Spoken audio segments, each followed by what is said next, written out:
que tiene licenciatura y maestría por la Universidad Iberoamericana. Ahí nos conocimos precisamente. Doctorado en Historia por la Universidad de Londres, Inglaterra. Profesora investigadora, coordinadora de posgrado en Historia de la Universidad Iberoamericana de 1971 a 1981. Directora del proyecto de archivos españoles en la Biblioteca del Congreso en Washington de 1987 a 1991. Curadora de exposiciones históricas para Fomento Cultural Banamex y asesora de historia hasta el día de hoy. Autora de 14 libros, la mayoría sobre la independencia de la Nueva España y más de 80 artículos para revistas especializadas. Ha recibido premios y reconocimientos. El más reciente, o el que yo recuerdo, es el que te dieron por ser la mejor historiadora en el año del 2010, ¿verdad?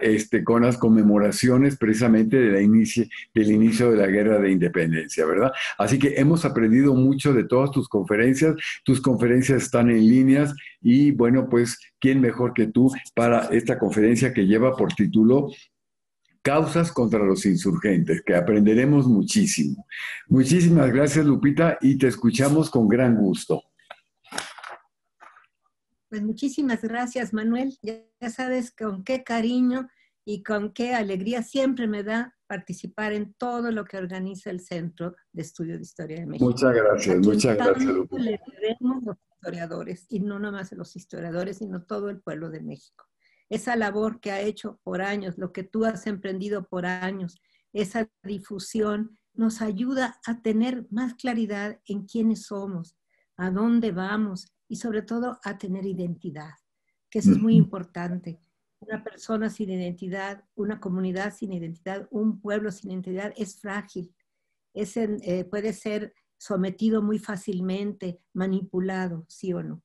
Entonces la historia no está muerta, está viva en nosotros, en cómo hablamos, en cómo pensamos, y qué mejor un centro que guarda los testimonios de la época, además de una colección maravillosa de la bibliografía existente sobre nuestra historia. Las dos cosas tiene el centro. Así que, ¿qué te puedo decir? Que lo quiero muchísimo y encantada de estar con ustedes. Yo quisiera dedicarme ahora a platicarles de algo que sucedió precisamente en el año 1811 en Chihuahua, básicamente. ¿Por qué? Porque se trata de los procesos que se les hicieron a los principales dirigentes de la insurrección de 1810. Cuando uno revisa los documentos, los manuscritos de la época, encuentra reflexiones y ideas y sobre todo testimonios de algo que a veces los libros ya no captaron o no le interesaron a quien los escribió. Y a nosotros, son para nosotros una mina para poder rehacer qué pudo haber sucedido. ¿Por qué? Porque como tú sabes, Manuel, y los historiadores lo sabemos, nosotros tenemos como dos ejes que nos obligan a tenerlos en cuenta. El tiempo en que eso sucedió. No es lo mismo 1811 que 1815, que 1820, 1821. No es lo mismo. Tenemos que situarnos en el año y en los momentos que eso sucedió. ¿Qué se conocía? ¿Cuál era la información? ¿Cómo era su sistema de valores? Sobre todo, cada uno de ellos, cómo interpretaba la realidad. Si no nos ponemos en ese justo momento, en este caso del año 11, porque pues entonces vamos a cometer muchos errores. Esta generación de la que vamos a hablar y de estas personas que van a ser enjuiciadas ya no vieron lo que sucedió en 1813 y 1814 en España, que se acabó, se venció la invasión francesa, ¿verdad? Esta gente al morir en el año 11 cree que está perdida totalmente España, que no hay de otra, toda España está en manos francesas. Le queda un puerto pequeñito, que es una lengüita que sale al mar, que es Cádiz, nada más, es todo lo que le queda a España. A ellos van a morir con esa información. Si no nos situamos en ese momento de 11, no les pedimos pedir información posterior a lo que sucedió en las Cortes de Cádiz, a la Constitución de Cádiz, a una serie de importante información que ellos ya no manejaron ni conocieron. Eso para empezar. Entonces, el tiempo en que esto sucedió es muy importante conocerlo a fondo. Y el otro eje, pues es el sitio donde sucedieron los hechos. Tenemos que conocer la geografía, los lugares, de dónde vienen ellos, cuál ha sido su formación, su realidad, su contexto para poder entenderlos. Si no, no los vamos a entender nunca. Y eso nos ha pasado con esta generación. Yo que he estado tantos años viendo archivos, ya más de 45 años, solo de archivos de guerra de independencia, me doy cuenta que muchos de los juicios que se hicieron en el siglo XIX por nuestros antepasados que hicieron historia, aunque no eran historiadores profesionales, pero la hicieron y es válido, bueno, pues ellos están insertando en su visión lo que ellos vivieron en su realidad posterior a estos hechos. Por ejemplo, el enfrentamiento que hubo, sobre todo en los años 30, 1830 en adelante, entre Estado y Iglesia. Los proyectos de reforma de los 30, los de los 40 a 50, la Constitución de 1857, después todo lo de 59, las leyes de reforma que se dieron en Veracruz, todo eso que no se dieron por el Congreso, fue nada más por el Ejecutivo y en un momento de guerra. Hubo una guerra de reforma enfrentados. Si nosotros metemos toda esa información, toda esa polémica al año 10, 11, 20, no los vamos a entender, ¿verdad? Entonces yo quiero que nos situemos en este año 11, en donde esto de lo que vamos a hablar sucedió, para poder entender estos personajes. Vamos a hablar de los procesos que se les hicieron. Recuerden cómo es que van a dar a llegar a Chihuahua. No se les olvide, y eso es importante, que ellos, unos 800 insurgentes, habían salido de Saltillo, iban caminando a Coahuila, ¿verdad? Con el propósito, claro, todos lo dicen, iban primero a Béjar, a San Antonio de Béjar, que era parte de Coahuila, Texas. Texas nunca fue un estado solo. Nos equivocamos pensando que Texas era un estado después de la República Mexicana. No, era parte de Coahuila, Texas. Bueno, pues iban a pasar por Coahuila, iban a subir hasta San Antonio de Béjar, y ahí de Abéjar iban a tomar refuerzos, y luego iban a pasar a tratar de conseguir apoyo también de los Estados Unidos, o de algunos voluntarios y armas. Esa era la idea original de este grupo, de más de 800 insurgentes que van caminando con ese destino. ¿Por qué? Pues porque ya había decaído mucho, estaban vencidos, acuérdense de la batalla en enero 17 de Puente Calderón, donde habían sido vencidos por Calleja y por Flon, nomás que Flon va a morir ahí, pero bueno, habían sido vencidos, entonces ellos ya iban en retirada tratando de buscar ayuda externa. Bueno, pero van a ser traicionados por un ex insurgente que se apellidaba Elizondo, un coronel, y los va a traicionar y va a apresar a todo este conjunto, a todos. Al final venía Hidalgo. Hidalgo ya no era el generalísimo. Le habían quitado el título ya desde antes. ¿Por qué? Miren, hoy lo vamos a ver en su causa. Él tuvo un enfrentamiento muy pronto con los oficiales y con los miembros de la milicia, que no pensaban igual que él. Y lo vamos a ver, como aquí se ve, ese pleito ya que se va a dar desde el día 17 de septiembre, al día siguiente del domingo en que se insurreccionaron, ya hay un enfrentamiento entre estas dos visiones.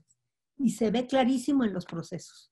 Pero vamos a ver, entonces llegan, allí los detienen, los llevan a Monclova, y de ahí las autoridades virreinales escogen a 30 de los más destacados dirigentes, no a todos, a los sacerdotes se llevan como a 12 y a otros que pensaban que eran los más importantes.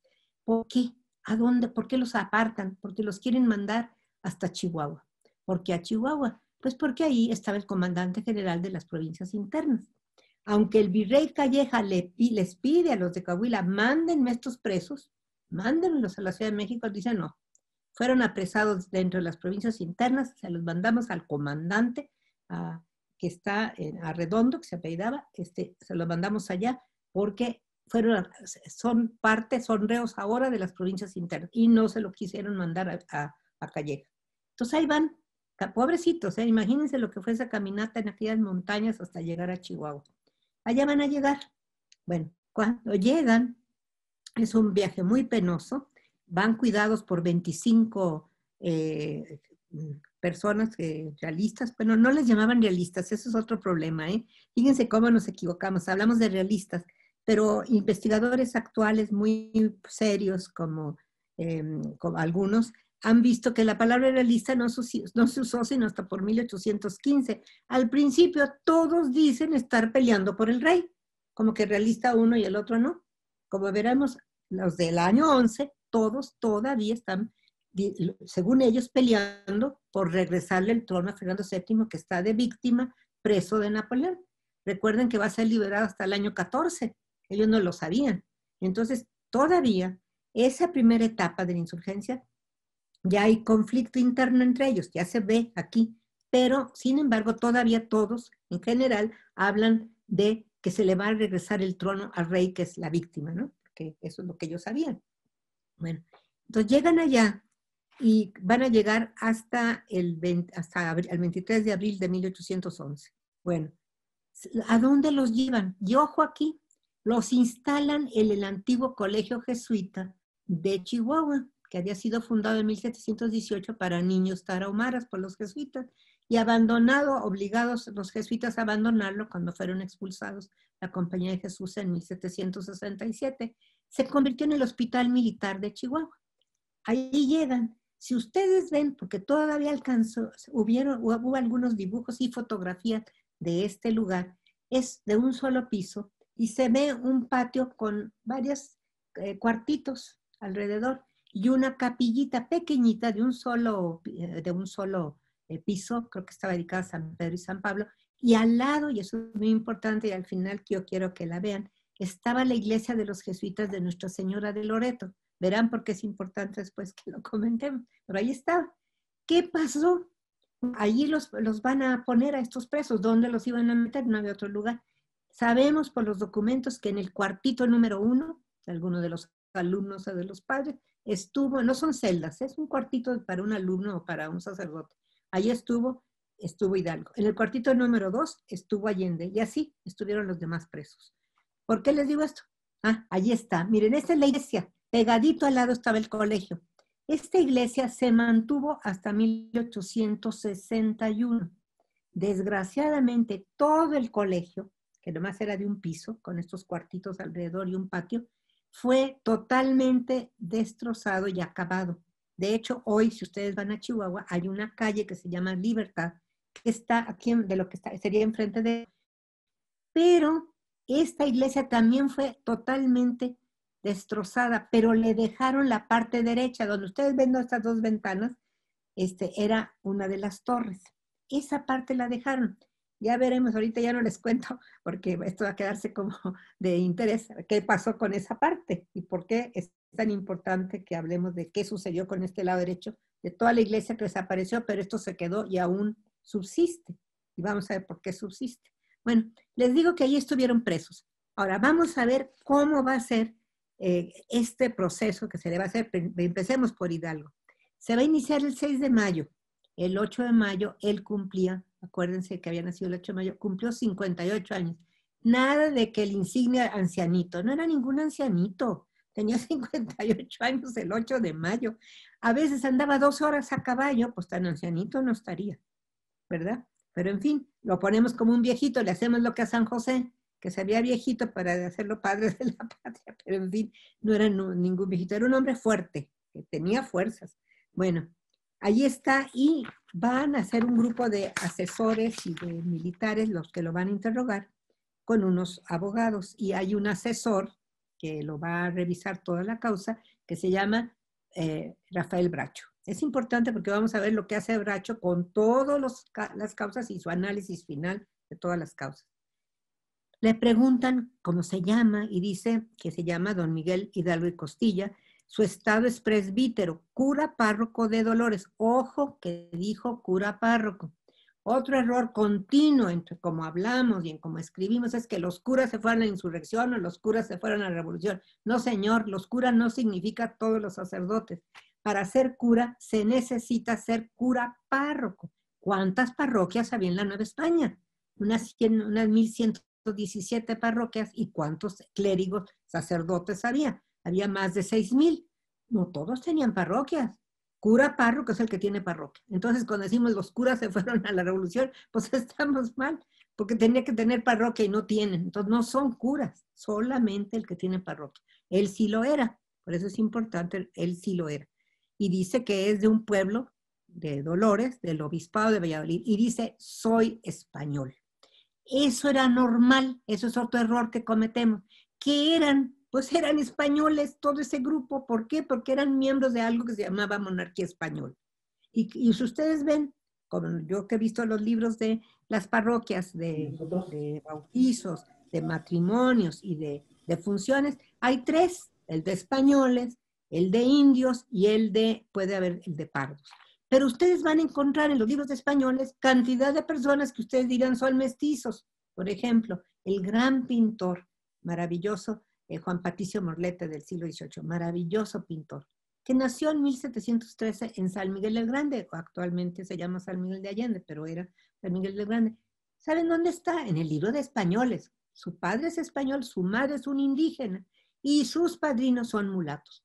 Eso era bastante normal. No, nos imaginamos que, ¿cómo que dijo español? No necesitaba ser nacido en España. Ellos se decían así y todos los de los que voy a hablar se mencionan como español. No se dicen mexicanos, todavía no se dicen así. Bueno, pues entonces él dice que es español. Dice, le pregunta, bueno, ¿sabe por qué la causa de que lo tenemos en prisión? Dice, bueno, supongo que sea por haber tratado de poner en independencia este reino. Ojo en dos palabras, independencia y reino. Todo el proceso él habla de independencia, la explica, dice cómo creía en ella y que al final hasta de su vida siempre creyó que era importante para ese reino, para su patria. Nunca dijo la palabra autonomía, con perdón de muchos de mis colegas que ahora les ha dado, porque esa generación no sabía que era independencia. Entonces le han cambiado el contenido a lo que ellos dicen y dicen que ellos solo buscaban autonomía. Perdón, no. Sabían perfectamente lo que era independencia, exactamente qué era.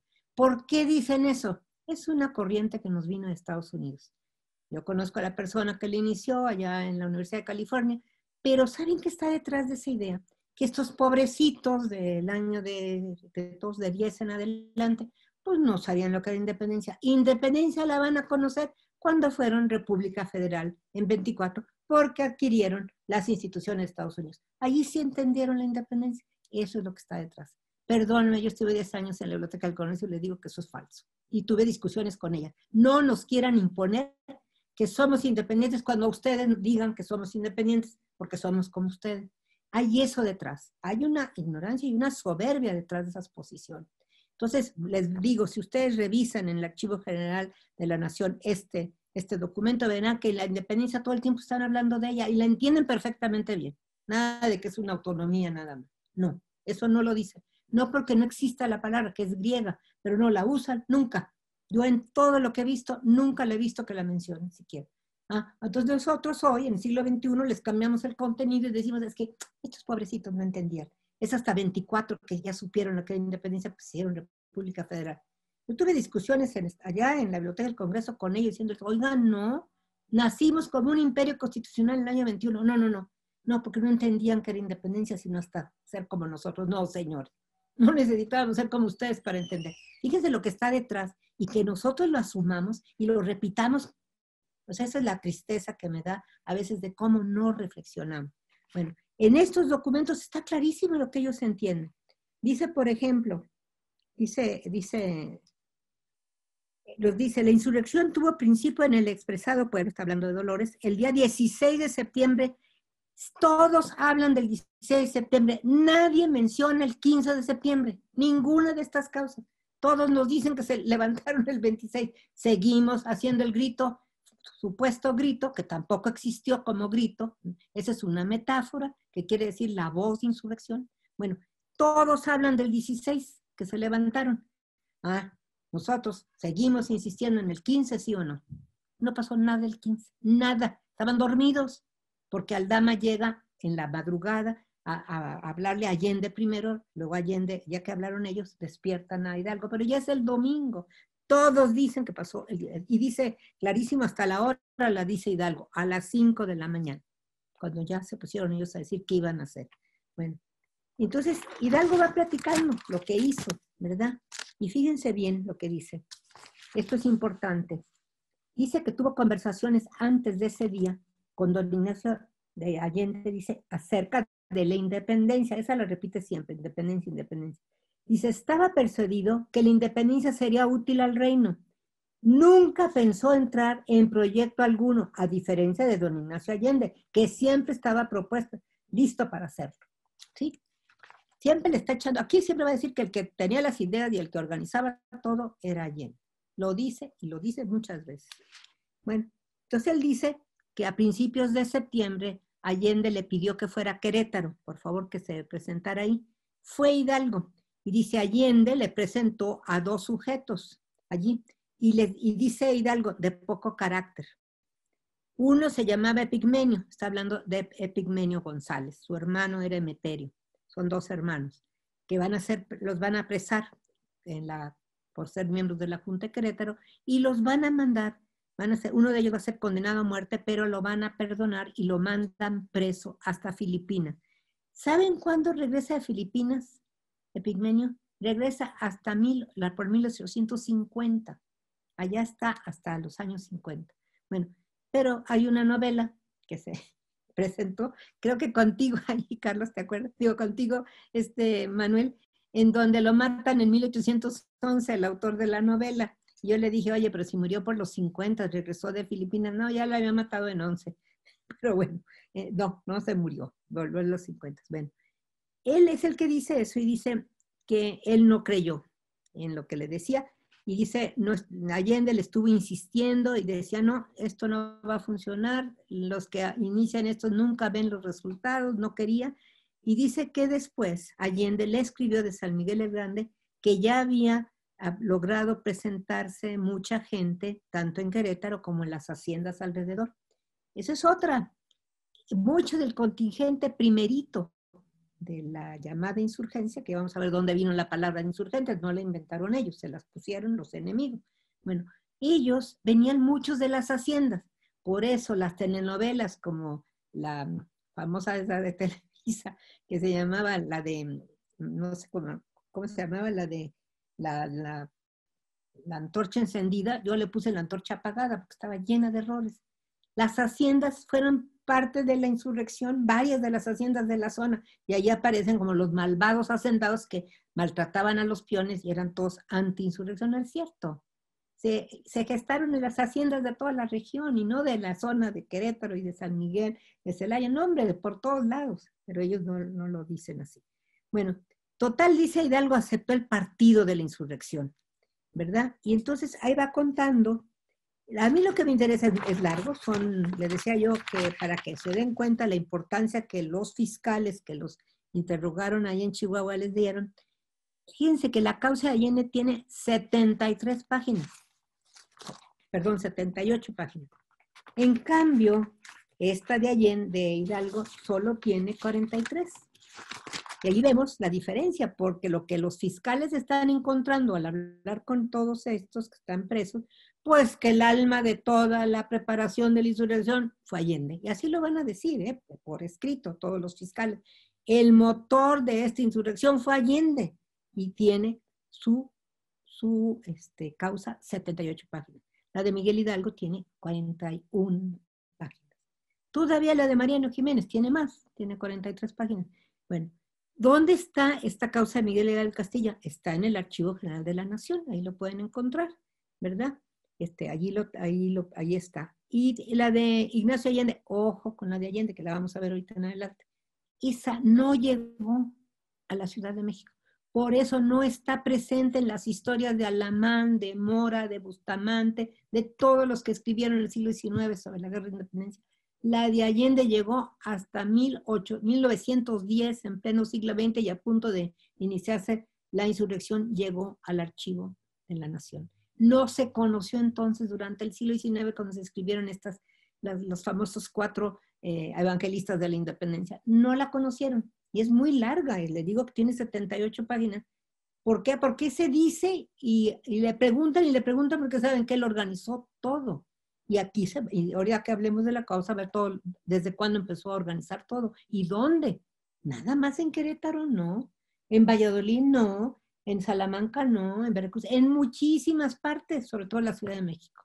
Y no sabemos todo lo que hizo antes, aquí ya se ve en esta causa, pero no se conoció. De hecho, mucha gente no la conoce y no la usan. Esa sí está en el AGN, pero le digo, llegó en el siglo XX. La de Mariano Jiménez, ¿saben dónde está? Esta tiene 43 páginas, 2 más que la de Hidalgo. Esa está en Sevilla, en el Archivo General de Indias. No está aquí. Ya fue publicada, gracias a Dios, se publicó en San Luis Potosí, dado que Mariano Jiménez es potosino, lo publicaron allá en una serie de documentos de la Guerra de Independencia en San Luis Potosí, y después ha sido, y es un libro que se los recomiendo a quien quiera leer todas estas causas, están 9 causas publicadas por Raúl González de Sama, que hace la introducción de un libro que el INERM, Instituto Nacional de Estudios Históricos de las Revoluciones Mexicanas, publicó en 2019, que se llama Voces Insurgentes, Declaraciones de los Caudillos de la Independencia. Es un libro que el INERM publicó, estupendo, porque tiene 9 causas todas ahí. Es muy bueno. Las pueden ustedes consultar ahí todas.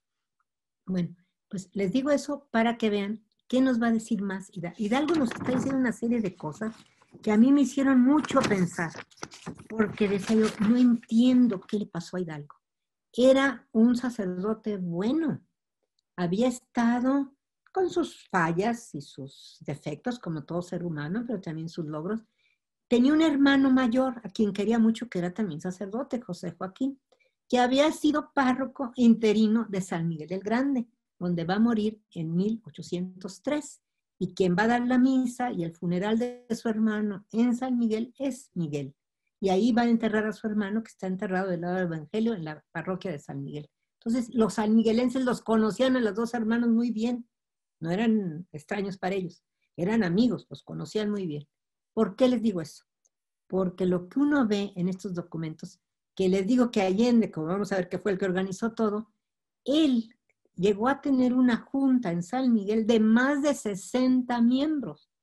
Y como lo vamos a ver en su causa, desde el año 9 ya está apalabrando gente por todos lados, al grado que 2 veces el virrey, que era el virrey arzobispo, no tenía legitimidad porque lo habían puesto ahí un grupo de personas, no lo había mandado a España nunca. Bueno, lo manda a llamar 2 veces en el año 9 y le dice, sé que anda palabrando gente diciendo que aquí las autoridades de la Ciudad de México vamos a entregar el reino a los franceses. ¿Por qué anda diciendo eso, señor Allende? No, pues sí lo he hecho. Bueno, total, que 2 veces lo llaman en 9. Pero ya para entonces uno ve que Allende está en Veracruz, que está en Salamanca, que está en Celaya, que está en Valladolid, que está en la Ciudad de México sobre todo. Querétaro. Y Dolores va a ser uno de tantos. No es la principal, y menos la Junta Querétaro, que tiene como 12 o 13 personas, no más. La de San Miguel tiene 60. Yo ya he encontrado los nombres de todos los conspiradores, sacerdotes, militares o de milicias, comerciantes, hacendados.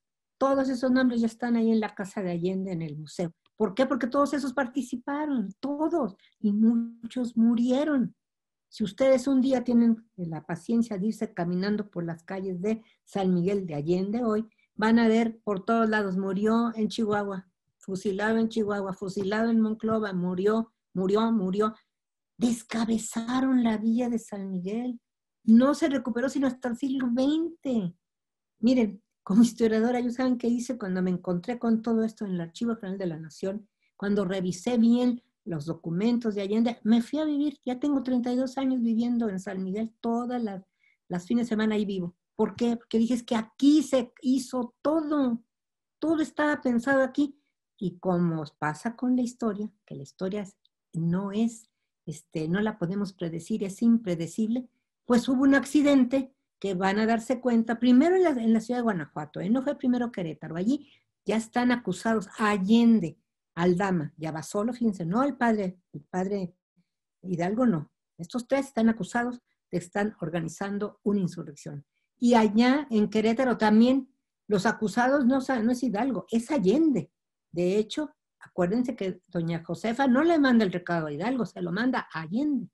De ahí viene el que era el encargado de la cárcel en Querétaro, que se llama Ignacio Pérez, que llega volado a San Miguel a hablar con Allende, pero Allende ya no está, es el 15 de septiembre, sábado. Y entonces le cuenta a Juan Aldama y Juan toma su caballo y es el que va a llegar en la madrugada del domingo 16 a decirles, ya hay órdenes de aprehensión. ¿Contra quién? Contra Allende, contra Aldama, porque esos eran los que eran los conocidos que habían andado apalabrando gente. Hidalgo, ¿por qué? Es que Hidalgo, la junta de más de 60 miembros, secreta de San Miguel, había habido una reunión y ahí Felipe González, que era muy amigo de Allende, se para y dice, está eso escrito, señores, a la hora de dar la voz de insurrección, haz de cuenta, la idea es una metáfora, el grito, la voz de insurrección, que sea un eclesiástico de luces, porque si lo hace un civil o militar, el pueblo no nos va a seguir. Y tenía razón. ¿Por qué? Porque es el año 10 cuando se van a insurreccionar, y en el año 10 es el peor año para la situación de España, toda completamente tomada por el ejército francés. Entonces, pues si un civil separa a un militar, dirá que es uno de los emisarios de Napoleón. Recuerden que había habido una carta del centro de la Ciudad de México diciendo, mandó Napoleón 500 emisarios a América para promover una insurrección. Entonces van a decir que el civil o el militar son emisarios. Que sea un sacerdote de luces, dice. Y Allende interviene y dice, bueno, aquí muy cerca tenemos uno.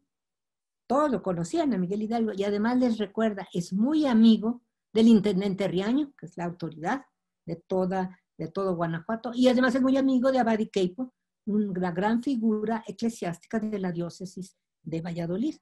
Entonces es amigo de los dos principales autoridades que tenemos. Pues él va a ser el vocero, el que va a dar la voz, pero no es el que lo organizó. Entonces esta insurrección, tengo que decírselos, nació con dos cabezas. La que la preparó, desde el año 9 sabemos que estuvo preparándola, que forma esta junta de más de 60 miembros, que ya sabemos quiénes fueron todos, ¿verdad? Bueno, él es el que la preparó, es un miembro de una milicia, no es militar, porque también no nos equivoquemos, no son militares de carrera los de las milicias, pueden ser hacendados, artesanos, un notario, lo que sea, pero también los fines de semana hacían prácticas medio militares, pero no son militares de carrera. Pues este capitán, que es capitán de dragones, significa son de caballería, los dragones andan a caballo, bueno, así les llamaban. Este es el que organiza todo. Y ese señor se la pasa hablando de independencia. Es más, en un muro en 1809, en un cuartel, donde estaban él y sus compañeros, pone independencia, cobardes criollos. Lo pinta. No puso autonomía, cobardes criollos. Independencia, cobardes criollos. En el año 9. Bueno, se lo digo porque de esto todo hay pruebas. Y aquí lo vamos a ver. Aquí, en lo que dice Hidalgo, le echa la culpa toda a Allende. Él fue el que organizó. Yo a lo más lo seguí. Y no estaba muy convencido. Y después dice, sí, yo estoy seguro que la independencia era importante y estuve después convencido. Pero aquí también va a haber cosas un poco tristes que uno tiene que aceptar como en todo ser humano. Cuidado, hemos hecho a Hidalgo como una persona viejecita, bondadosa y padre de la patria. Bueno, lo hemos hecho así, pero hay que decir que también hay partes muy oscuras de su vida, que a mí siempre me han preocupado, porque él era un sacerdote y un teólogo y bien preparado. No es ningún sacerdote mal preparado, bien preparado. Bueno, pues él hace cosas que él acepta en esta causa que él las hizo y él las ordenó. La muerte de más de 60 personas inocentes, porque no eran combatientes, en Valladolid, y después más de 350 asesinados, acuchilladas en Guadalajara, no siendo combatientes, siendo inocentes. Y cuando le preguntan en la causa, ¿por qué no les hizo juicio? ¿Para qué? Si todos eran inocentes. 2 veces en esta causa dice que le dio una especie de frenesí. Cuando yo vi esa contestación dije, a ver, en la época, ¿qué entienden por frenesí? Fíjense que el historiador tiene que ser muy cuidadoso con los conceptos, cómo se entienden en la época, porque si no distorsiona toda la realidad. Entonces me fui a ver los diccionarios de los 1780 en adelante. Frenesí, locura. Frenesí, locura. Frenesí, especie de locura. Y ay, ¿qué le pasaría a este sacerdote? ¿De veras enloqueció? Pues me puse a ver la historia de su familia. Su hermano Manuel, más chico que él, un abogado muy capaz, que fue un abogado muy importante en la Ciudad de México y que muere más joven, él muere loco en 1809. Y su otro hermano, José María, que fue comandante realista, bueno, de las fuerzas virreinales, no fue insurgente, en Pénjamo, su hija muere loca. Y dije, ¿habría algún problema genético ahí de cierto trastorno mental? Porque ¿cómo un sacerdote pudo haber mandado matar a inocentes? Así, que sabía que eran inocentes, él lo dice, sí. ¿Para qué hacerles juicios si todos eran inocentes? Y sí se arrepiente profundamente en la causa y en lo que dice dice que no bastan las lágrimas y los ríos de lágrimas. Y dice, eso sí, es un hombre muy cristiano, muy arrepentido y dice que confía profundamente en el Padre que es Dios para todos, que lo perdonará de todos sus excesos, ¿no? Sí es clarísimo en eso. Y sabe que Dios lo perdonará, a pesar de eso. Y le duele el sufrimiento que ha ocasionado con algo que era una idea que él cree que es valiosa, pero los medios, y él lo acepta, no fueron los mejores, ¿verdad? De hecho, miren, uno cuando ve las causas ve que hubo un problema, enfrentamiento entre Allende y entre Hidalgo desde el día 17 de septiembre, al día siguiente del domingo, en la ciudad, ya en la villa de San Miguel, hay una discusión entre los dos por dos razones. Una, porque Allende está en contra de saqueos, de cualquier abuso de la multitud. Dice, no lo podemos permitir porque denigra nuestra causa, la desmerece. Y le contesta Hidalgo, es que si no los dejamos nos van a abandonar, hay que dejarlos, que hagan lo que quieran. Y Allende no quiere ni saqueos, ni muertes, ni violencia, dice no. Entonces nosotros empezamos a ver ya en ellos, y algo que dice también la causa de Hidalgo, habla de que sí, que fue nombrado capitán general y que fue en Celaya, pero nunca empieza después a decir que empieza a tener conflictos con Allende. Sí, sí los tienen. Y en la causa de Allende se ve más claro por qué.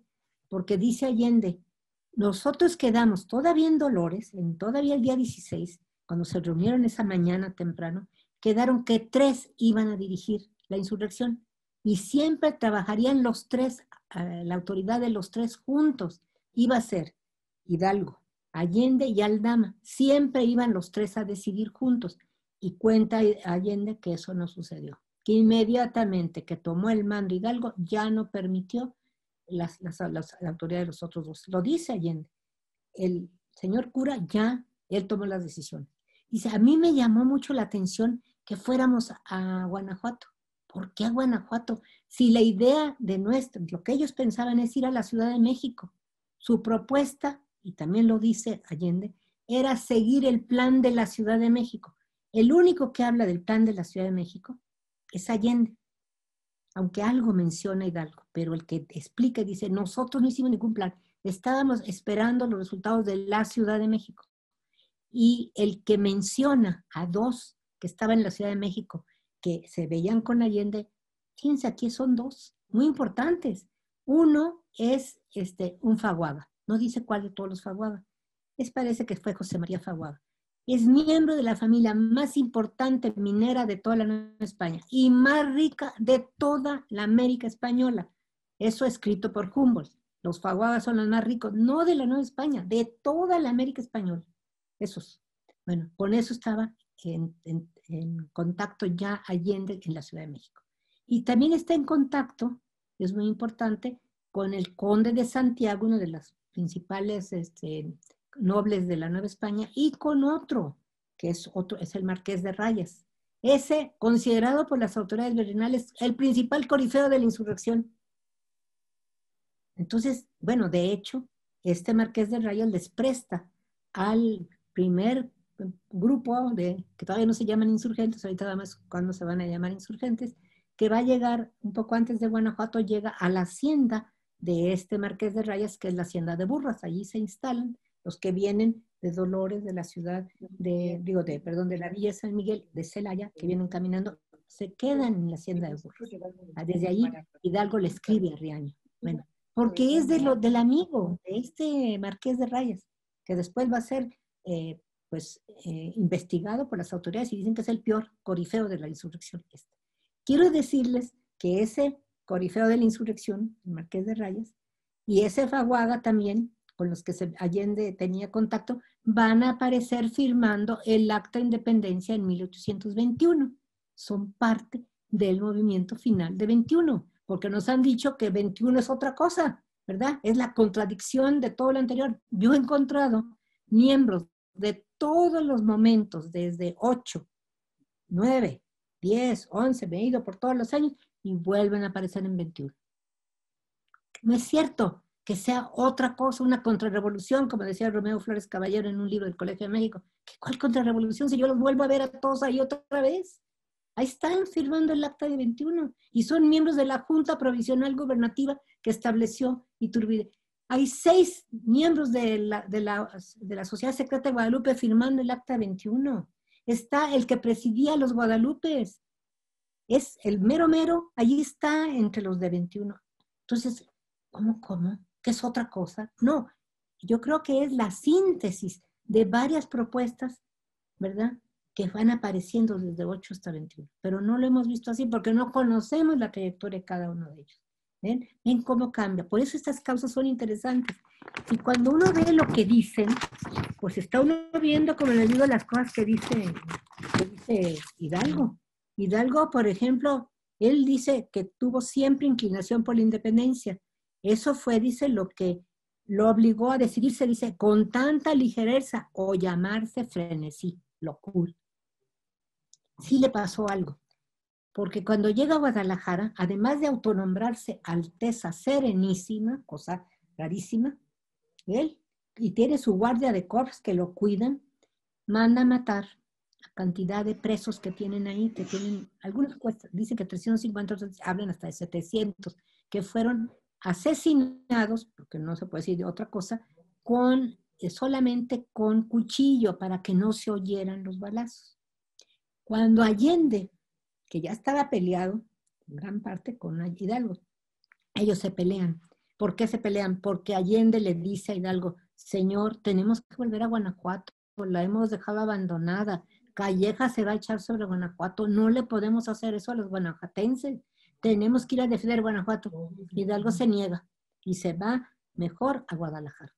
Y entonces Allende dice, no, hay que ir a defender a Guanajuato, la van a atacar. Se va con Jiménez y otros, y tratan de defenderla, pero fue demasiado tarde. No pudieron defenderla, tienen que huir. Y huyen a Guadalajara. Cuando llega Allende a Guadalajara, ¿saben qué va? Le van a ir a decir los familiares de los asesinados, señor, este señor todas las noches están llevando a las afueras de Guadalajara y los están matando. El encargado es un ex torero que se llama Agustín Marroquín, que le ha pedido Hidalgo que no hagan ruido, que los maten solamente con cuchillo o con espada, pero que no hagan ruido. Tiene que detenerlo. Entonces Allende en su causa cuenta que fue a ver al cabildo de la Catedral de Guadalajara. Ahí estaba Francisco Severo Maldonado, ¿se acuerdan? El editor del Despertador Americano. Y le dan permiso de envenenar a Hidalgo. Tiene permiso para envenenarlo. Compra el veneno, él lo cuenta en su causa. Y dice, nos dividimos entre mi hijo, tenía un hijo de 21 años que lo acompaña, y que va a morir en Acatite Baján, le dan un balazo y ahí muere en los brazos de su padre. Imagínense, pobre Allende, ahí se le muere su hijo. Y con el capitán Arias, Joaquín Arias, que era del regimiento de Celaya. Se dividen el veneno, a ver quién tenía oportunidad de matar a Hidalgo, porque ya no sabían qué hacer con él. No obedecía, seguía matando a esta gente inocente. No pudieron, y Allende lo dice en su causa, no pudimos porque tenía guardias que lo cuidaban día y noche, no pudimos. Todavía en mi equipaje que me tomaron en Acatite Baján verán el resto del veneno y iba guardado. Fíjense, todo está en su causa. Eso indica que cuando ese proceso se encontró por una persona en el año 1847-48 en Chihuahua, primero se le ocurrió enviarlo a la Academia de San Juan de la Trampa que revisaran lo que Allende decía, porque le digo, eso no se sabía, todo lo que dijo en las 78 páginas no se sabía. Y entonces dijo, no, no, no, que nadie sepa lo que dice este hombre, porque está diciendo algo que no les va a gustar a todos los promotores, pues sobre todo de Hidalgo. Y no lo manda, se queda hasta el siglo XX en Chihuahua. Por eso no se conoció en la Ciudad de México. Ni está contenido en lo que se dice, ni en Alamán ni en nadie de ellos está, que no lo conocieron.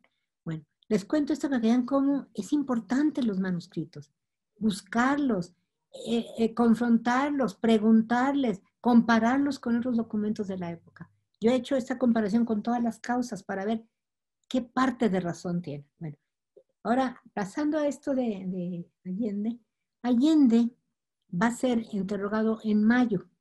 Él va a ser fusilado junto con Aldama y con Jiménez, ¿verdad? Van a ser fusilados el 26 de junio de 1811.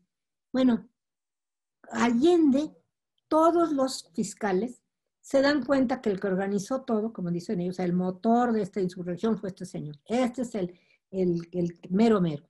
Y así lo dicen hasta el final y lo firma Rafael Bracho. El que hizo esta insurrección es este el culpable. Y entonces él empieza a contar. Y ahí es donde cuenta, primero, el gran disgusto del criollo. Pero fíjense la palabra criollo entendida en 1811, no en la época del porfiriato. En el porfiriato le cambian el contenido a que sean solamente los hijos de españoles peninsulares los criollos. Entonces, sus padres tenían que ser españoles de la península. No. En 1811, criollo significa criado, nacido, nutrido en la tierra americana. Es criollo, como les dije, nada menos que este maravilloso pintor que les decía yo que nació en San Miguel el Grande en 1713, su padre es español, su madre es indígena, claro, pero él nació y él se pone español, pues que eso vieran. Cuando se ponen así, pues casi todos ellos traen una mezcla ya de sangres de mucho tiempo. Sin embargo, se ponen español. No se ponen mexicanos todavía. Quizá alguno de la Ciudad de México podía ponerse así, pero todos los demás no. Bueno, les advierto eso para que vean entonces que cuando uno revisa estas causas, se da una cuenta que tiene que oírlos a cada uno para que cada quien sea su testimonio. Una que, por ejemplo, y esa tiene que ver con un documento que tienen ahí, ahí tiene Manuel, en el centro, es la causa de Mariano Jiménez. Esa de causa de Mariano Jiménez es más grande que la de Hidalgo, es de 43 páginas. El único que explica en su causa cómo Allende convencía a los apalabrados es Jiménez, que da toda la explicación de todo lo que le dijo Allende para convencerlo que se uniera a la causa. ¿Por qué? Porque Mariano Jiménez es un joven de San Luis Potosí, es un agrimensor y además es un especialista en minas, digamos un ingeniero de minas, que es director de la gran mina de la Valenciana en Guanajuato. Es un hombre joven, bastante joven. Va a morir muy jovencito. Bueno, pues está allí de director de la Valenciana cuando llegan el 27 y 28 de junio, perdón, el 28 de septiembre llegan a Guanajuato. Ya van 20,000 unidos al grupo. Fíjense lo que es en esa época 20,000. Para que ustedes se den cuenta, la villa de San Miguel el Grande tenía 12,000 habitantes. Ya están llegando a Guanajuato 20,000, que vienen desde Dolores, luego San Miguel, Celaya, Salamanca y bien. Bueno, han llegado ahí y Allende habla con este jovencito que es director de las minas. ¿Por qué habla con él? Porque Mariano Jiménez en su causa platica que él fue a verlo, porque tenía a 14 europeos alojados secretamente en su casa. Y va a ver a Allende para que le garantice la seguridad de estos europeos, que no los vayan a llevárselos de rehenes, porque recuerden que desde Dolores, decisión de Hidalgo, habían tomado a puros europeos, no tomaban ningún criollo, ni a ningún mestizo, ni a ningún indígena, a nadie, más que verdaderamente españoles europeos de rehenes. Se habían llevado unos casi 30 de Dolores, otros 30 ya llevaban de San Miguel. Todos esos los llevaban en mulas y en burros. ¿Por qué los llevaban? Bueno, porque la idea era llegar a la Ciudad de México y ante el nuevo virrey que acababa de llegar, y ese ya era legítimo, porque sí lo mandó a España, los 2 años anteriores no había habido ninguna autoridad legítima en la Nueva España, y eso es importante. Fíjense nada más lo que pasó. estos rehenes que llevan ahí, era para llegar a la Ciudad de México y decirle al virrey, le canjeamos toda la vida de todos estos, se los entregamos, pero nos va a permitir hacer la junta de americanos que en 8 no se pudo hacer, por aquella casi golpe de Estado que hicieron aquel grupo de españoles, de unos 330 españoles y otros que eran empleados de españoles europeos ahí del comercio, y que detienen y aprenden a Iturrigaray, al virrey, y lo mandan preso a España.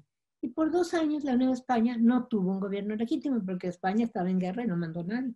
Pero llegó el nuevo virrey ya legítimo enviado por España el viernes 14 de septiembre. En la tarde entró a la Ciudad de México, de 1810. Así que de 8 a 10 no hubo ninguna autoridad. A eso están refiriendo cuando ellos dicen muere el mal gobierno. No están hablando de España. España, les advierto, hasta el año 11 en que ellos van a morir, es víctima. No se nos olvide todo lo que el pueblo de la Nueva España hizo por sus hermanos que estaban invadidos.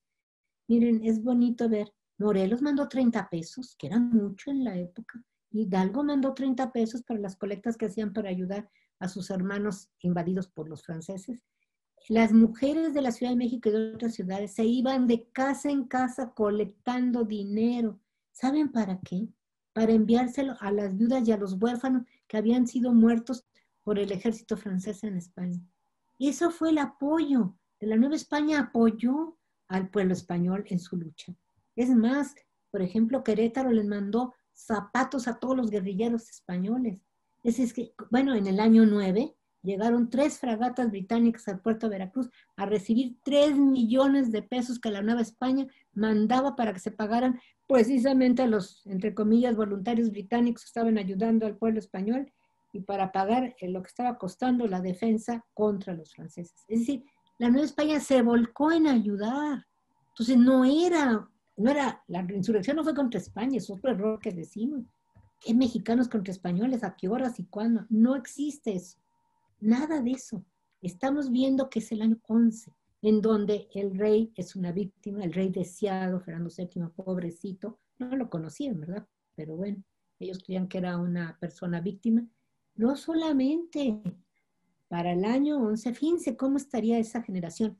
Las 2 principales autoridades para un obispado, que era el rey y el papa, eran presos de Napoleón ambos. No se nos olvide que en 1809 Napoleón aprendió al Papa, a Pío VII, lo tenía preso igual que a los reyes de España. Para la mente de un obispano de esa época, pues era un anticristo. ¿Ven? Fíjense que ellos no están luchando en contra de España. La España es víctima. Más bien la están tratando de ayudar, ¿verdad? Y es más, cuando uno revisa lo que dice, y ahorita les voy a decir una frase que dice Allende, que es lo mismo que las juntas que se habían organizado en Aranjuez, que se habían organizado en Oviedo, en Sevilla, en defensa contra la invasión francesa, las juntas que se hicieron. ¿Saben qué? Esas juntas decían lo mismo, que luchaban por la religión, le tenían mucho miedo a los franceses que venían de la Revolución Francesa, no se nos olvida, que eran unos malvados para ellos, sacrílegos, que están a favor del rey que está preso, quieren que regrese y vuelva a reinar, y la patria, que no sea hollada por un enemigo de fuera. Y es lo mismo que aquí van a decir, y aquí lo dicen en las causas.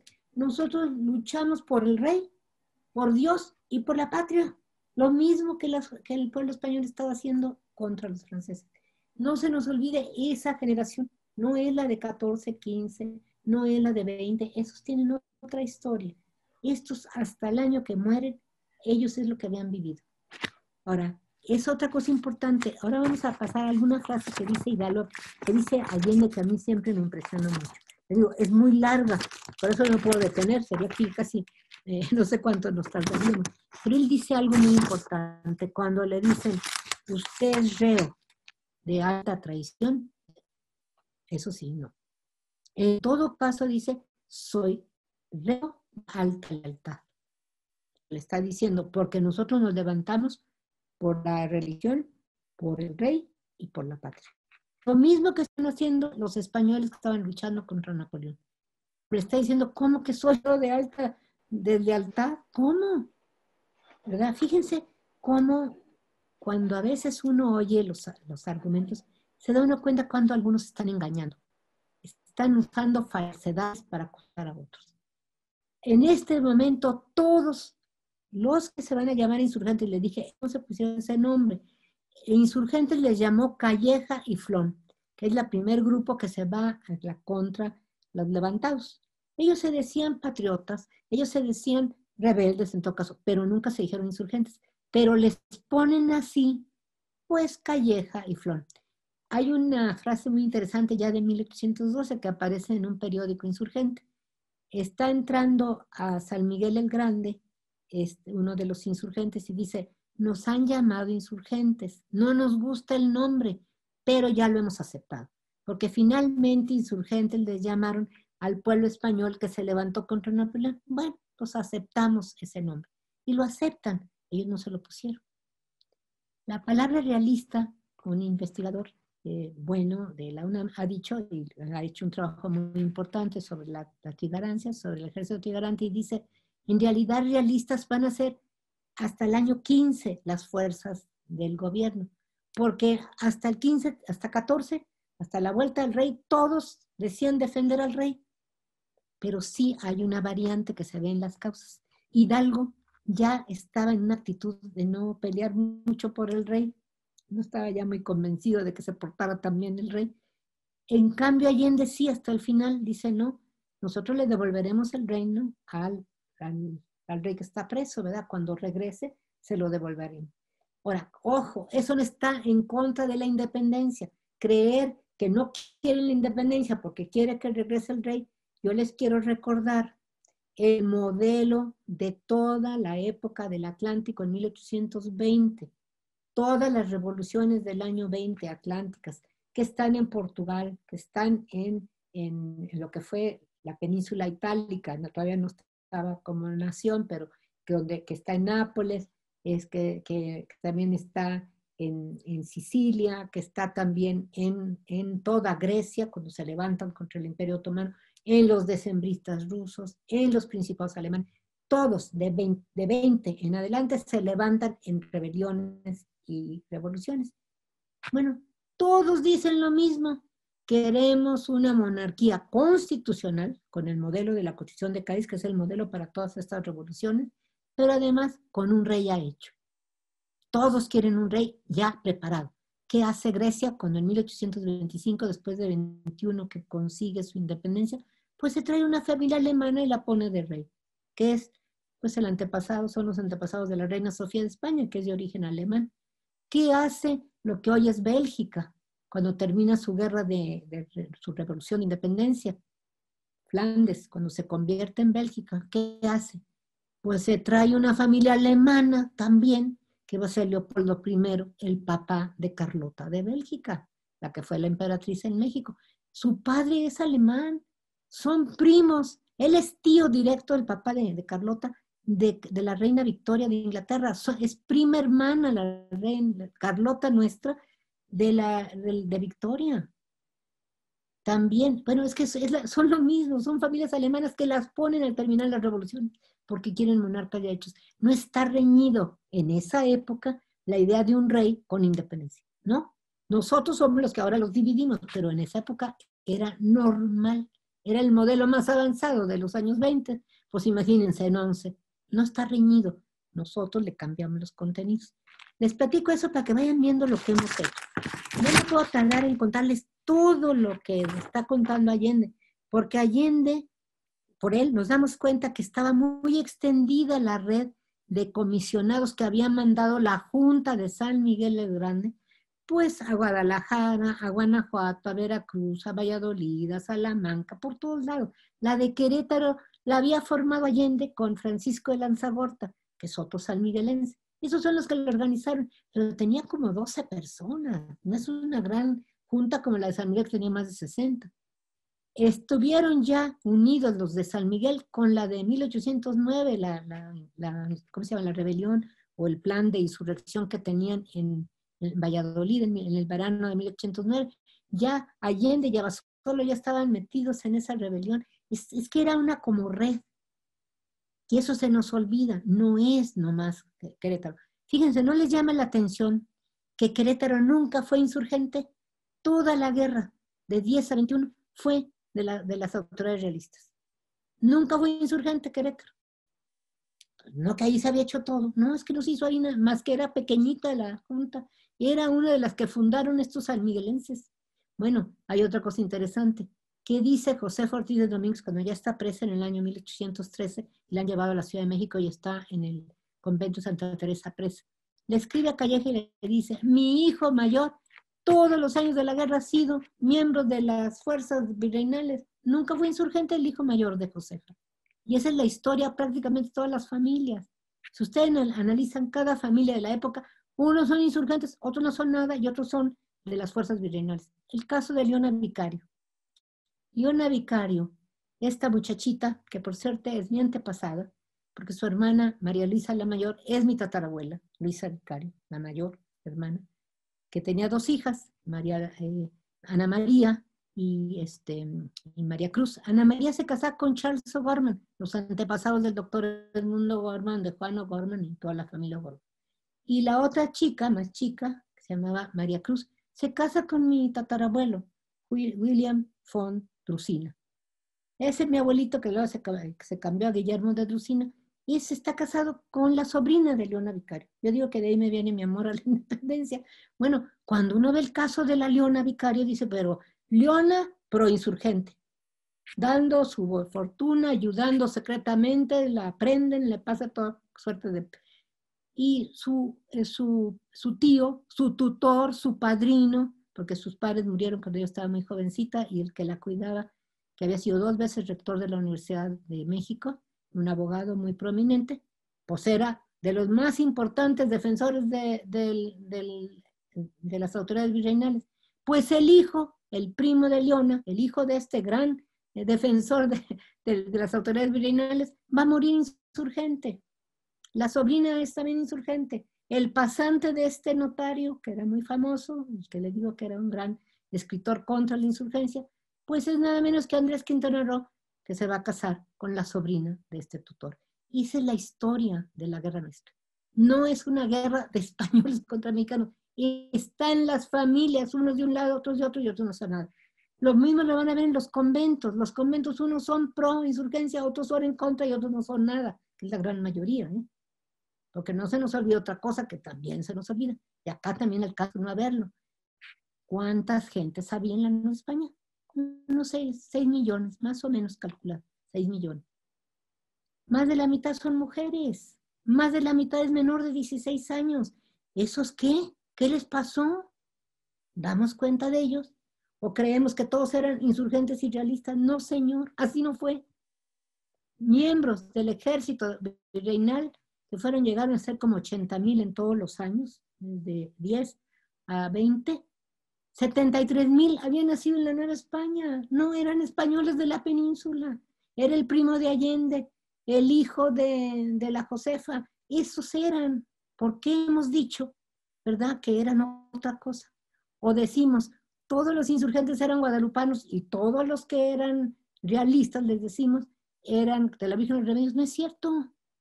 Eran guadalupanos todos, todos, hasta Calleja. Calleja le pone Guadalupe a su hijo, que se le va a morir a los cuantos meses. Después su hijita que nace en La Habana cuando ya va de regreso a España, también le pone Guadalupe.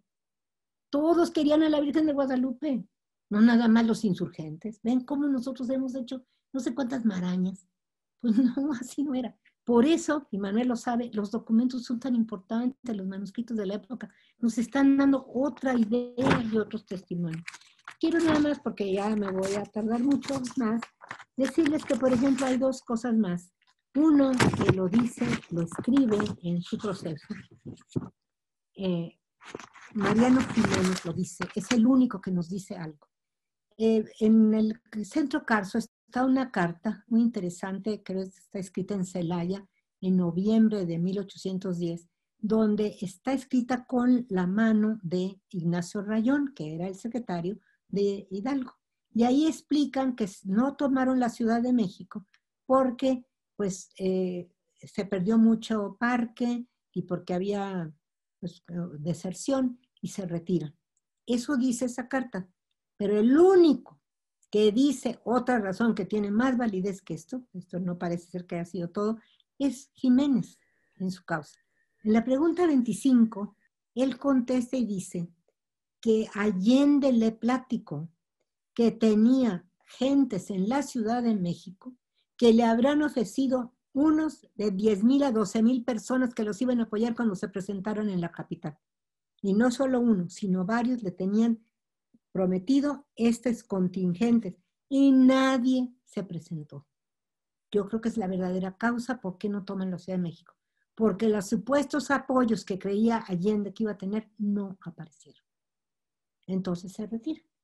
Pero contra la voluntad de Allende. Allende quería que de todas maneras tomaran la ciudad. Hidalgo se niega. Y va a ser, eso llama la atención porque Allende lo que le está recordando Hidalgo es: acuérdese que nuestro plan estaba unido a la idea de la Ciudad de México.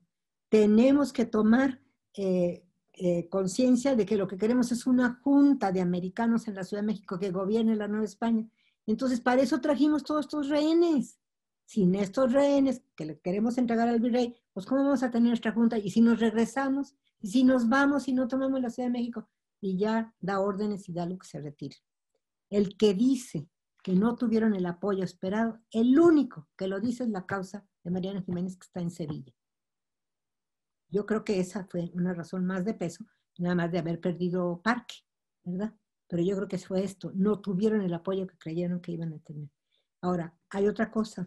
Mariano Jiménez también es el único que dice en su causa que antes de llegar a la Ciudad de México, en Acámbaro, ya los oficiales de las milicias iban muy enojados con Hidalgo. Ya lo querían destituir. Ya no estaban de acuerdo ni con los saqueos, ni con asesinatos, ni con nada. Entonces, Jiménez y los oficiales dicen: organizamos en Acámbaro una reunión para destituir a Hidalgo porque era el generalísimo. Y lo queríamos destruir. Dice, no salió todo mal. La reunión salió mal, porque en vez de destituirlo, lo nombraron todavía más alto cargo. Y lo cuenta, el único que lo cuenta en esta causa es Jiménez. Fíjense, antes de noviembre, que es cuando llegan a la Ciudad de México, ya vienen en esa división. Entonces, da tristeza porque viene un movimiento ya que en sí mismo se está enfrentando. No es solamente que lo va a vencer Calleja y Flón en Puerto Calderón el 17 de enero, sino que ya ellos mismos están enfrentados. Y esa es la realidad. Y tenemos que entenderlos, comprenderlos. No era nada fácil. Y sí, se les salió de las manos porque hay otra causa que ya no se las voy a explicar toda porque es muy pequeñita, es muy chiquita, tiene nada más 3 páginas, que es la de Mariano, ¿cómo se llama? Abasolo, muy chiquita, porque le digo, a él lo perdonaron y, un perdón medio perdón, porque lo condenan a 10 años de prisión en España y lo mandan a Cádiz. Pero él dice, es el único que yo he encontrado que dice un poco lo que se dijo en Hidalgo, lo que se dijo en Dolores esa mañana. El único que lo escribe allí es Abasolo y dice lo siguiente, que Hidalgo a los vecinos y principales de Dolores les dijo estas palabras, y estas son las palabras que dice en su causa, que es muy pequeño. Ya vuestras mercedes habrán visto este movimiento, pues sepan que no tiene más objeto que quitar del mando a los europeos, porque estos se han entregado a los franceses y quieren que corramos la misma suerte, lo cual no hemos de consentir jamás. Y vuestras mercedes, como buenos patriotas, deben defender este pueblo, es decir, Dolores, hasta nuestra vuelta, que no será muy dilatada para organizar el gobierno. Está diciendo, lo está contando Abasolo en su causa y dice, no quiere Abasolo ir, pero el 17 de septiembre le dice Hidalgo que mejor él se espera allí en San Miguel y Hidalgo le dice no, que los acompañe, que van para Guanajuato. Entonces Hidalgo le contesta, vuestra merced está tan perdido como nosotros y así no hay más que seguir. Es decir, ya estamos perdidos porque ya nos levantamos y ahora nos sigue. Y entonces lo sigue, pero sí se nota que Abasolo no está de acuerdo. Y por eso Abasolo tiene un proceso muy pequeño. ¿Por qué? Porque la esposa de Abasolo, Manuela Taboada, había ido a ver a Calleja y le había pedido que por favor dejara que su esposo no fuera fusilado y fuera ejecutado, porque él ya no estaba de acuerdo con la insurrección, que él trató varias veces de irse, de separarse y no lo dejó ni Allende ni Hidalgo que se separara. Y todavía Manuela Taboada hace algo, lo ofrece como una especie de rehén para que vea que su esposo está diciendo la verdad, a su hijito que era pequeño, como de 5 años. Dije, yo se lo dejo como rehén para que vea que es cierto lo que mi esposo, él se quiere. Yo le he dicho que se escape a los Estados Unidos, que ya no siga al señor cura, ni a Allende, ni a nadie, que se vaya, porque ya no está de acuerdo con la insurrección. ¿De dónde no está de acuerdo? Manuela Taboada empieza a decirle que huya y se va a los Estados Unidos después de la masacre de Granaditas. Aquí en estas causas se ve otra cosa sobre Granaditas que no se dice en los libros de texto. En estas causas se ve que Hidalgo no estuvo presente frente a Granaditas, como nos lo platica la historia inventada por Carlos María de Bustamante sobre el Pípila. Allí, en lo que cuenta ya 13 años después de lo sucedido, Bustamante, que es un abogado de Oaxaca que vive en las ciudades de la Ciudad de México, no está en Guanajuato, y que crea toda esta historia, entre comillas, esta narrativa sobre el Pípila, dice que estaba Hidalgo allí frente a Granaditas, se le acerca a este hombre que le dicen el Pípila y se ofrece como voluntario para ir a quemar la puerta, ¿se acuerdan? Y que toma una losa y con otro lado toma una antorcha. Pero lo curioso es que si uno se fija en el texto, dice que se fue a Gata. Yo les decía a mis alumnos en la universidad, háganlo, tomen una losa con una mano y con otra una antorcha y váyanse a Gatas, háganlo. Todos se reían porque no se puede, imposible, no se puede uno ir a Gatas. Bueno, esto es interesante porque es que no sucedió. Y aquí en las causas se ve que eso no existió, porque aquí en las causas se ve que Hidalgo no estuvo presente en Granaditas. Estuvo, todos lo dicen, estuvo en el cuartel que está cerca de lo que hoy es la Basílica de la Virgen de Guanajuato. Allí, por ahí cerca estaba el cuartel del regimiento de Guanajuato. Allí es donde estuvo, no estuvo frente a Granaditas. Ahí nadie le pudo haber tenido ese diálogo. Y otra cosa de sentido común. Guanajuato era un pueblo minero, ¿sí o no? Tenía pólvora, ¿sí o no? ¿Ustedes creen que iban a ser tan tontos de ir con una antorchita y sentarse en una puertotota de puro mezquite? Pues cuando se les iba a quemar, ¿cuántas horas estar ahí sentado con toda su antorcha? La volaron, y aquí se ve que la volaron, varios. Yo encontré en el Archivo General de la Nación 9 procesos contra incendiarios de la Alhóndiga, debe haber habido más. Pero nadie va a esperar que un señor se pusiera ahí sentado con una antorcha. Estos son inventos. Y uno como historiador analiza cada uno de estos relatos y se da cuenta que son imposibles. Para empezar, Pípila es náhuatl. Es la cabecita de los guajolotes. Y en la Ciudad de México, no en Guanajuato, se gritaba, había los llamados pipiliteros, que gritaban Pípila, Pípila, Pípila, vendiendo cabecitas de guajolote para el caldo. Bueno, eso es de la Ciudad de México. La ciudad de Guanajuato no hablaba náhuatl, ahí se hablaba otomí, es zona otomí.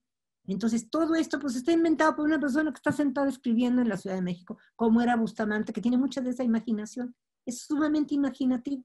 Le gusta mucho inventar cosas y más crear nuevos valores para la nación que está saliendo y ya no quiere que se acuerde del pasado del virreinato. Entonces, pues crea estos nuevos ejemplos, pero no tienen base. Y cuando uno como historiador lo ve, tiene que decir la verdad. Ustedes vayan a Guanajuato y ven una enorme, tremenda estatua de un Pípila inventado, enorme. Y abajo, ¿saben qué dice? Quedan muchas alhóndigas por incendiar. ¿Cómo va a ser eso un mensaje para nuestras juventudes, para nuestros niños? ¿Qué tiene de valor eso? Al contrario, la masacre, que no fue una, hubo 3 masacres en la Alhóndiga, en diferentes días. Bueno, esa masacre le costó al movimiento, al inicio del movimiento, que muchos se le retiraran porque nadie estaba de acuerdo, por más que quisieran la independencia, que hubiera masacres de ese tamaño, donde murieron más de 330 personas. Incluido, no se nos olvide, nos han dicho que puros españoles ricos estaban ahí. No es cierto. Había 20 señoras haciendo las tortillas y se murieron igual. Entonces, ¿qué estamos diciendo? ¿Qué historia le estamos contando a los niños, por favor? ¿Ven? Esto es lo que tienen los documentos directos, que nos están dando otra visión mucho más compleja, pero más humana y más real. Pues muchas gracias. Muchas gracias, Lupita, por, bueno, los aplausos que tienes, las felicitaciones que tienes de la historia que se nos repite con la realidad. Y como tú dices, la historia se hace basado en documentos, si no, no se reconstruye la historia. A ver, yo tengo dos dudas, además de las que hay ahí en en el eh, lo- eh, dices que no se llamaban mexicanos. ¿Se podían ya ellos llamar novohispanos? Mira, es interesante este problema de ser mexicanos. Cuando ellos hablan de mexicanos, se están refiriendo a los mexicas, en Sí. realidad al imperio mexicano. Hablan del imperio mexicano, de hecho hasta los insurgentes proponen una vuelta al imperio mexicano, pero están hablando de lo que fue el imperio mexica, un regreso al imperio mexica. Y eso está tan vivo que si tú te fijas en el año 21, cuando Iturbide entra a la Ciudad de México el 27 de septiembre con el ejército trigarante, ¿quién lo está acompañando? Uno de cada lado de su caballo. Están los dos que representan las dos parcialidades indígenas de la Ciudad de México, la de Santiago y la de San Juan. Lo acompañan. Él no va de militar, no acepta entrar de militar, entra de civil y lo acompañan las dos parcialidades indígenas. Y cuando va a ser coronado emperador, nada de que se autoproclamó, nada de eso. Hay que ver las actas del Congreso clarísimas de mayo, donde ahí está la votación. La primera son más de 92 diputados, de los cuales 15 no dicen no, nomás dicen que van a preguntar eso a sus provincias. Y cuando regresan, por unanimidad, no hay una sola voto en contra, todos lo aceptan como emperador y lo nombran en primer emperador constitucional, no cualquier emperador, constitucional, porque tiene que obedecer la constitución que se va a forjar. Y tiene razón. Y mientras van a usar, como todos, lo usaron en la constitución de Cádiz, porque el imperio de Iturbide todo el tiempo utilizó la constitución de Cádiz, nada que no era anticonstitucional, ahí está. Bueno, lo interesante de que cuando lo coronan, si tú ves la capa que llevaba, lleva el águila mexica y lleva el carcaj indígena. Hay mucho la idea que regresan a 1521 a rehacer el imperio mexica, que le decían mexicano. Ahora, los que escriben, como los jesuitas que están en el exilio en el siglo XVIII, que tienen ya esa idea mucho más clara de patria, y esos criollos jesuitas que están allá, ellos se dan cuenta que en Europa el nombre Nueva España, sobre todo los ingleses, la odian. No les gusta llamar a la Nueva España. Desde el siglo XVI le dicen México o mexicanos a los novohispanos, porque aborrecen la idea de Nueva España y Nuevo Hispano. Eso nos lo decimos nosotros acá, pero ellos no. Allá siempre, y tú ves todos los documentos ingleses que yo revisé, hablan de México o no hablan, les choca la palabra Nueva España, no la quieren. Entonces es Perfecto, interesante porque son diferentes claro. miradas. Ahora, lo que yo veo en los registros parroquiales, que no se les olvide que son los únicos que en esa época nos dan idea de nacimientos, matrimonios y muertes, no hay otros, están ahí. Allí no vas a encontrar que diga que son mexicanos. Todos están en el libro de españoles. Te digo, todas estas mezclas que tenemos, pues estaban en el libro de español. Solo el que tenía seguridad de ser indio podía estar en el libro de indios, porque además había privilegios. Y eso, por ejemplo, el indígena no está llamado al ejército. El ejército fue muy impopular desde 1764 que se establece en la Nueva España. No querían ir de los 16 años, de los 50, a registrarse al ejército. Pues entonces dicen, prefiero ponerme como indio porque esos no están llamados al ejército. Sí, hay cosas que uno tiene que ver, los diferentes intereses. Entonces tú no ves eso en los libros parroquiales. Y en los libros Claro. parroquiales, también en las muertes, te das cuenta cómo se definen ellos, ¿no? Y tú ves en estas causas se dice en español, el de Allende dice español americano. Humboldt dice que a finales ya de 1780 y tantos en adelante, los de la Nueva España se decían españoles americanos, más que puros españoles. Y sí es cierto, hacían insistencia que también eran americanos, eso sí. Y Allende lo dice muchas veces, somos americanos, no se nos olvide. En ese sentido, somos todos hermanos. Y es que yo lo que vi en Inglaterra, en todos los documentos que vi, de todos estos exilados que estaban allá, luchando por la independencia de toda la América Española, fíjate que es muy bonita esa idea de que somos todos una sola cosa. Cuando Francisco de Miranda establece esas logias patrióticas, que no son masónicas, son patrióticas, o la de caballeros racionales, o que se llamaban también lojas de Lautaro, dicen muy bonito, cuando los introducen o toman el juramento, dicen, un paso por América del Sur, un paso por América del Norte, un paso por América del Norte, un paso por América del Sur. Es decir, todos vamos a luchar por todos. No es Bolívar, como nos han dicho que es Bolívar el de panamericanismo. Yo lo veo antes en todo este grupo. Todos están luchando por todos. Fíjate, Servando Teresa Mier, ¿sabes a quién representa en Inglaterra? A Río de la Plata. Miranda nos representa a nosotros, novohispanos, curiosamente. Andrés Bello representa, él no es de Chile, pero representa a Chile. En esa época se representan entre ellos todos, se sienten como hermanos. Nosotros hemos perdido eso, que en esa época sí tuvieron. Sí. Óyeme, una otra que también está dentro de los comentarios, que si la guadalupana fue nombrada generala y que los remedios por parte de los españoles. Sí, pero no por los españoles. Ojo otra vez con palabras españoles y mexicanos, no. Miren, la guadalupana era querida por todos. Una de las fervientes guadalupanas era, por ejemplo, Leona Vicario, que la quería muchísimo, pero también quería mucho a la Virgen de los Remedios, porque es la misma Virgen, finalmente. Pues sí, Entonces, claro. nosotros somos los que la dividimos. Ellos no eran tan tontos. Miren, cuando mueren este grupo de las fuerzas virreinales en la batalla esta de las cruces, aquí en el Monte de las Cruces, la de las primeras batallas entre las fuerzas virreinales y los insurgentes, ¿se acuerdan? En el Monte de las Cruces, todos los muertos de las fuerzas virreinales son llevados a la colegiata de Guadalupe a rezar por ellos. Es que la Virgen de Guadalupe era querida por todos y era la patrona de toda la Nueva España. Cuando Venegas, que es el virrey que se envía en 1810 a la Nueva España, que llega el 14 de septiembre del año 10 a la Ciudad de México, ¿qué hace lo primero? Ir a pedirle a la Virgen de Guadalupe por el pueblo español que está en guerra contra los... Es decir, se nos olvida que todos son guadalupanos. Bueno, que si hay un grupo de mujeres patriotas ya durante la guerra, que son en la Ciudad de México, que piden que se le dé la banda de capitán en general de las fuerzas virreinales a la Virgen de los Remedios, sí, es un grupo de mujeres. Entre ellos también está mi antepasada, la hermana de Leona Vicario, Luisa Vicaria, es del grupo de las que piden que sea la capitana general de las fuerzas virreinales, la Virgen de los Remedios. Pero por el otro lado están todos los otros que son guadalupanos, todos son guadalupanos. Yo lo que veo es que nosotros somos los que hemos dicho, la Virgen de los Remedios con los realistas, así decimos. Y luego los insurgentes son todos guadalupanos, todos son guadalupanos. Yo no he encontrado ninguna etapa de la guerra de independencia que no sea guadalupano. Véanlo desde el 8 hasta el último. Todos son guadalupanos.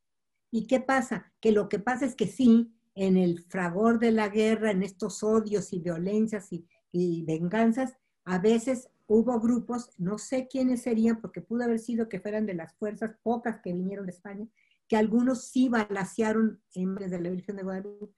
Sí, pero no sé quiénes fueron. Sí. Oye, hay muchos comentarios que no nos va a dar tiempo porque pues es cantidad de preguntas y demás, pero dice Genaro, dice muchas felicidades, doctora, por su ponencia y compartir sus conocimientos. Ah, bueno, a los organizadores también. Dice Iram Méndez, la Güera Rodríguez, ¿de qué forma participó en la independencia? Ahí tenemos muchos errores.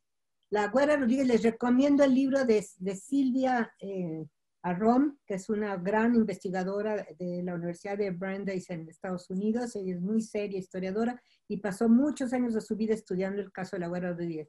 Ni es la amante de Iturbide, como tampoco es la amante de Humboldt, ni tampoco es la amante de Bolívar. Puras mentiras de una novela que se hizo en los años 40. La pobre mujer es una mujer golpeada, que casi la asesina el primer marido, que era un militar, casi la mata, Y entonces la iglesia le da la separación, el divorcio eclesiástico, porque casi la mataba el hombre a golpes. Ella era una muchachita muy joven, la casan con un militar, la medio mata casi, y entonces este señor acusa a los franciscanos de la iglesia de San Francisco y a todo el cabildo de la catedral de ser amante de la esposa, imagínense, porque está furioso porque le dieron el divorcio. Pero cuando uno vive la vida de es una mujer que sufre mucho, se casa por segunda vez y se le muere el esposo. Tiene una hijita que tiene tuberculosis y va la niña, ella la va a cuidar hasta los 15 años, se le muere ya a los 15 años. Es decir, su vida es muy triste. No fue amante de Iturbide. El primo de Iturbide es el que cuida la hacienda del hijo de la güera, que es la hacienda de la Patera, que está aquí a la salida. Ustedes se acuerdan que está como yendo a la Basílica de Guadalupe, más adelante está la hacienda de la Patera. Era del hijo de la güera Rodríguez. Y el que la cuidaba, el administrador, era primo de Iturbide. Esas familias se conocen desde antes, pero no es amante. Eso es una invención de Vicente Rocafuerte, que en 1822 inventa la rubia Aspasia, como si fuera la güera Rodríguez, y dice que era amante de Iturbide. Ese le echa cuanta infamia puede Iturbide. Ustedes pueden leer ese libro, que no es un libro de historia política, escrito en 1822, pero está escrito por órdenes de los enemigos de Iturbide. Le piden que escriba. Vicente Rocafuerte no es de la Nueva España, es de Guayaquil. Es un hombre muy rico, que conocía al padre Mier y a Lamán y a todos desde 1815 en Europa. Bueno, él es enemigo de Iturbide. Bueno, él escribe un librito que es un libelo, no es una historia política. Desde el principio hasta el fin se la pasa hablando horrores de Iturbide. Él inventa lo del plan de la profesa. Él inventa lo de que el padre Lavarrieta lo acusó y que este fue un malvado, que lo quitaron de ser parte del ejército por todos esos. No es cierto. No dice que el padre Lavarrieta era en donde se hospedaba allí en Diego Hidalgo cuando llegaba ya era uno de los grandes apoyos de la insurgencia, que cuando escribe eso contra Iturbide es porque quiere que lo quiten encargado de Guanajuato, porque está teniendo mucho éxito acabando con la insurgencia y entonces Lavarrieta, que es pro-insurgente, gran amigo que fue de Hidalgo, lo acusa de no sé cuántas cosas que nunca se le prueban. Bueno, entonces todo eso lo recoge este hombre y lo va poniendo. Y lo mismo que ahorita se está diciendo, lo mismo dice en el año 22 este hombre. Pero analícenlo, yo lo he analizado página por página, no hay página, no diga puros adjetivos negativos contra Iturbide. Eso no es historia. Cuando ustedes vean un texto o un discurso lleno de adjetivos, no le crean. El adjetivo no son hechos, son opiniones que no pueden estar o no fundadas. Entonces, cuidado. Pues ese es el libro de Rocafuerte. Allí viene lo de la profesa, ahí viene lo de Lavarrieta, ahí viene que se autoproclamó, que él se promovía para ser emperador. Todo es mentira. Eso es Rocafuerte. Es él. Entonces dice uno, no. Le queremos dar las gracias a Lucía Esquivel. Dice sobre la autora que menciona la doctora Silvia Marina Arón. Les comparto un artículo sobre la güera Rodríguez previo a su libro La güera Rodríguez, la construcción de una leyenda. Ahí está la liga para que los quiera leer. Gracias, Lucía. Bueno, hay otras muchas preguntas. Por ejemplo, Teresa de Jesús dice, doctor, una pregunta. En la documentación de los archivos parroquiales, quienes elaboran los registros en los libros sacramentales, en algunos de ellos desde 1820 ya hacen referencia al libro de mexicanos americanos. ¿Cuál es su hipótesis ante el uso de esos elementos de categorización? Sí, sí es cierto, pero te voy a decir una cosa. Si tú te fijas qué pasa, desde el año ya 11 sobre todo, en los libros parroquiales, algo que nunca se veía antes, el efecto de la guerra. El efecto de la guerra es brutal en los libros parroquiales. Yo empecé a notar que antes el párroco o la persona que escribía tanto el bautizo como el matrimonio como la defunción, era cuidadoso y decía fulanito, hijo de sutanito, murió de tal cosa. Había varias información de cada uno. ¿Sabes qué empieza a pasar de 11 en adelante? Ya no tienen manera de hacerlo y entonces ponen, se enteraron 20 personas, todos en una fosa común. Y se murieron tantos niños de problemas, haz de cuenta, de digestivos, empiezas a ver una cantidad de muertos que ya no están uno por uno explicados. Y eso es el efecto de una guerra civil. Entonces empieza a variar la forma en que escriben. Y ahora también hay que contar lo que les va a pasar al clero durante la guerra.